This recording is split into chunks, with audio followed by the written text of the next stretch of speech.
ایک ایسی موٹیویشن کہانی جو اندھیرے سے شروع ہو کر روشنی تک جاتی ہے۔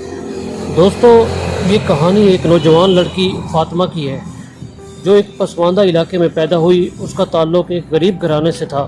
والد ایک معمولی مزدور تھے اور والدہ سلائی کا کام کرتی تھیں۔ گھر میں غربت کا راج تھا، لیکن فاطمہ کے خواب بڑے تھے۔ فاطمہ کا بچپن بہت مشکلات سے گزرا۔ اکثر سکول کے لیے جوتے نہیں ہوتے تھے، کتابیں پرانی اور کپڑے پیوند لگے ہوئے، لیکن ان سب کے باوجود فاطمہ ہمیشہ ہنستی رہتی، پڑھنے میں دل لگاتی اور ہمیشہ آگے بڑھنے کی کوشش کرتی۔ ایک دن اسکول میں ایک تقریب ہو رہی تھی۔ پرنسپل نے اعلان کیا کہ جو بچہ مضمون نویسی کے مقابلے میں جیتے گا اسے شہر کے سب سے بڑے اسکول میں داخلے کی اسکالرشپ دی جائے گی۔ فاطمہ نے یہ موقع ہاتھ سے نہ جانے دیا۔ اس نے راتوں جاگ کر مضمون لکھا، کئی بار کاٹا، دوبارہ لکھا اور آخرکار بہترین انداز میں پیش کیا۔ نتیجہ آیا اور سب حیران رہ گئے۔ فاطمہ نے پہلا انعام جیت لیا۔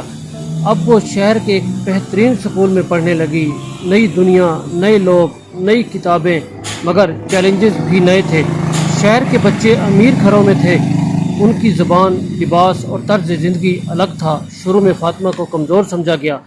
بعض لڑکیاں اس کا مذاق اڑاتی تھیں، لیکن اس نے دل چھوٹا نہیں کیا۔ وہ کہتی، میں کمزور نہیں ہوں، بس میرے حالات سخت ہیں اور حالات ہمیشہ ایک جیسے نہیں رہتے۔ فاطمہ دن رات محنت کرتی۔ ٹیچر نے بھی ان کی لگن کو سراہا۔ آہستہ آہستہ وہ کلاس کی ذہین ترین طالبہ بن گئی۔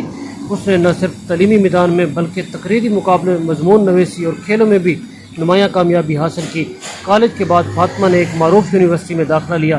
وہ ایک کامیاب صحافی بنی اور سچائی کی آواز بن گئی۔ غربت، تعلیم، خواتین کے مسائل، بچوں کے حقوق جیسے موضوعات پر لکھنے لگیں۔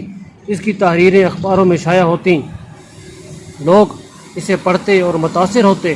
ایک دن اس نے اپنے اسکول میں جا کر بچوں سے خطاب کیا اور اس نے کہا، میں تم جیسی ہوں، ایک بچی ہوں، پرانے کپڑے، پھٹی کتابیں، لیکن ایک خواب کچھ بننے کا۔ حالات میرے راستہ روکا، لیکن میں رکی نہیں۔ اگر تم بھی خواب دیکھو، محنت کرو اور کبھی ہمت نہ ہارو تو دنیا کی کوئی طاقت تمہیں کامیاب ہونے سے نہیں روک سکتی۔ حالات چاہے جیسے بھی ہوں، اگر انسان کا ارادہ پکا ہو تو منزل ضرور ملتی ہے۔ غربت کوئی کمزوری نہیں بلکہ ایک ایسی طاقت ہے جو محنت کرنا سکھاتی ہے۔ اپنی کمیوں کو جواز نہ بناؤ بلکہ انہیں اپنی طاقت بناؤ۔ کامیاب لوگ وہ ہوتے ہیں جو مشکلات کے باوجود ہار نہیں مانتے۔